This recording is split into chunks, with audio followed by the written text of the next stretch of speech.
మహబూబాబాద్ జిల్లా కేంద్రంలోని వ్యవసాయ మార్కెట్లో వ్యాపారస్తులు ఇనాం పేరుతో మోసాలు చేస్తున్నారని రైతులు ఆవేదన వ్యక్తం చేశారు. వ్యాపారులకి అధికారులు అండదండలు అందిస్తున్నారని తెలిపారు. తమకు న్యాయం చేయాలంటూ మార్కెట్ ఎదుట రైతుల రాస్తారోకో ధర్నా నిర్వహించారు. రైతులు తీసుకొచ్చిన ధాన్యంని ఆన్లైన్లో ఒక రేటు ఇచ్చేది ఒక రేటు అంటూ మోసం చేస్తున్న వ్యాపారస్తుల లైసెన్సులు క్యాన్సిల్ చేయాలంటూ డిమాండ్ చేశారు.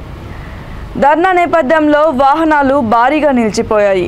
మధ్య దళాలకు వ్యవహరిస్తూ ఇటు రైతులకు మోసం చేసుకుంటూ వ్యాపారులకు దళాలుగా మారుతున్నారు. దీని మీద లంబాడి హక్కుల పోరాట సమితి ధర్నాకు నిర్ణయం తీసుకున్నది.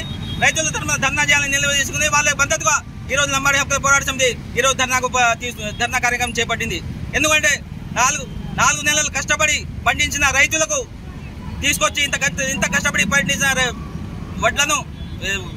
వడ్లను మార్కెట్ తీసుకొస్తే ఇక్కడ అధికారులే దళాలుగా వ్యవహరిస్తున్నారు. ఆ వ్యాపారస్తులకు దళాలుగా వ్యవహరించి వాళ్ళ దగ్గర మామూలకు ఆశపడి ఈ రోజు రైతులకు అన్యాయం చేస్తున్నారు.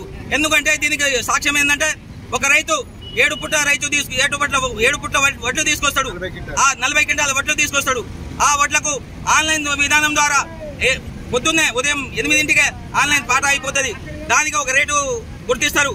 ఆ రేటును కాకుండా ఫస్ట్ ఒక వ్యాపారి పాట పాడతాడు. ఆ తర్వాత ఇంకో వ్యాపారి వచ్చి ఆ ఫస్ట్ పాట పాడిన వ్యాపారి నేను తీసుకొని అంటే వేరే వ్యాపారి వచ్చి సెకండ్ వ్యాపారి వచ్చి నేను 200 తగ్గించి దానికి నేను తీసుకోండి అని ముందుకు వస్తాడు. దానికి ఇక్కడ ఉన్న అధికారులు మార్కెట్ అధికారులు సహకరిస్తే దానికి సిగ్నేచర్ పెట్టి ఓకే చేస్తారు. ఈ విధంగా ఆ రైతుకు 10,000 నష్టం వస్తుంది. ఈ విధంగా ఒక రైతుకు 10,000 నష్టం అంటే రోజుకు దాదాపు లక్షల రూపాయలు టర్నోవర్ ఇక్కడ మధ్యవర్తుల ద్వారా ఇక అధికారుల ద్వారా అటు వ్యాపారులకు ఇక్కడ వీళ్ళకు అధికారులకు